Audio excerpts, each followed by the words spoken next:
Telling a story today that you might already know, but you haven't heard me tell. This is a story of Anansi the Spider. Anansi is quite well known in African folklore, and he's made his way across to the West Indies as well. So you may have heard this story in either of those cultures. I'm going to be telling the story today as I tell it to my second graders. The excitement was building. Anansi and his wife Aso were so excited. Their children were on the way. They knew they were coming soon.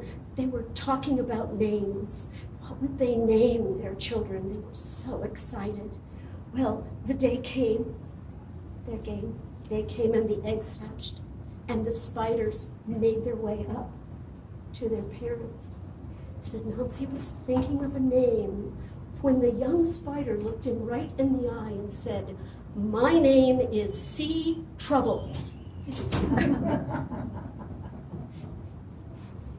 Anansi and Aso were confused, but they figured he must know his name, I guess. Second spider came up and said, "My name is Road Builder." Anansi said, "Well, all right." And they stepped back as each spider came up. The next spider said, "I am River Drinker."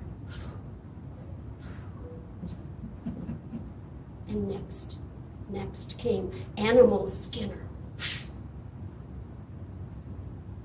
They were worried about that one. Spider ambled up, looked right at his father, and said, "I am Rock Thrower."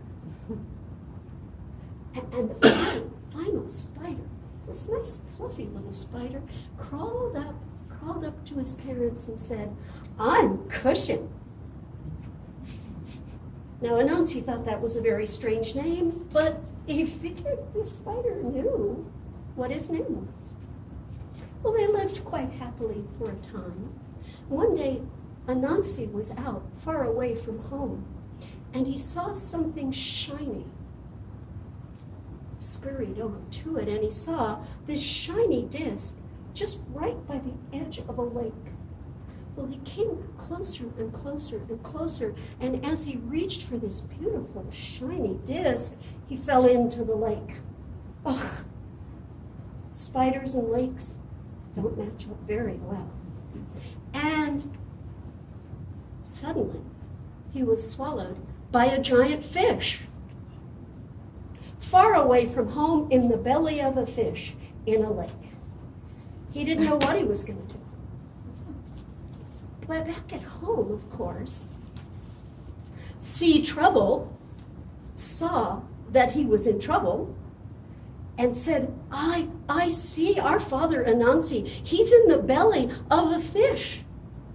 Oh, they were all worried, but it was far away and it was hard to get to, and there were things in the way. Oh, but Road Builder stood up and said, "I can build us a road if you will show me the way, Sea Trouble." And he did. And all the spiders scurried down the road that Road Builder built. Well, they came to the edge of the lake, and it was big. They could see the fish off in the distance, but it was so far away.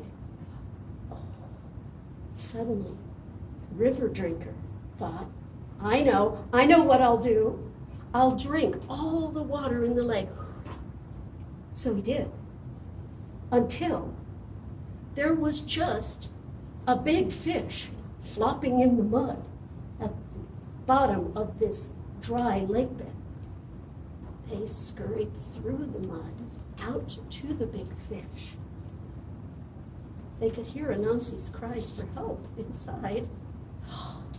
Animal Skinner thought, "I will cut open this fish to rescue our father," and he did. And Anansi scrambled out, still holding that silver disc that made him fall in the first place. Well, they clambered up the bank, and they got to the edge of the lake, and they were walking on Road Builder's road home when giant bird came out of the sky, swooped down and picked up Anansi and flew away with him in his beak, still holding that silver disc. Oh, Rock Thrower knew what to do. He picked up a stone and he threw it at the bird, just in the way to make the bird open his mouth and let go of Anansi, who fell to the ground. He was going to crash right into the hard dirt.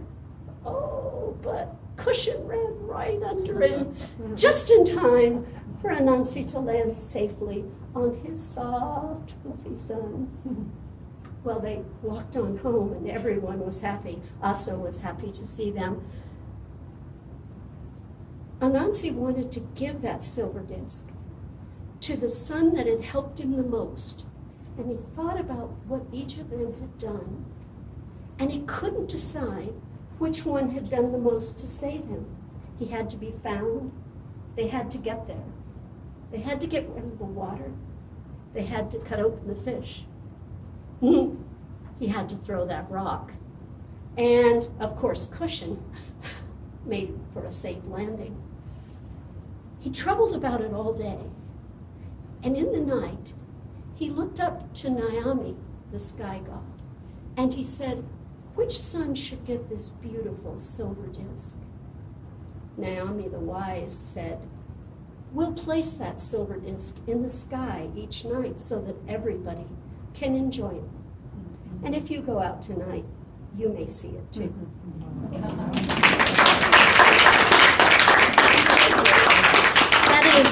That is Anansi and his sons. It is on the Spellbinder's website in the archive. This is a picture book with the same story. It's very bare bones, so you could flesh it out your own way.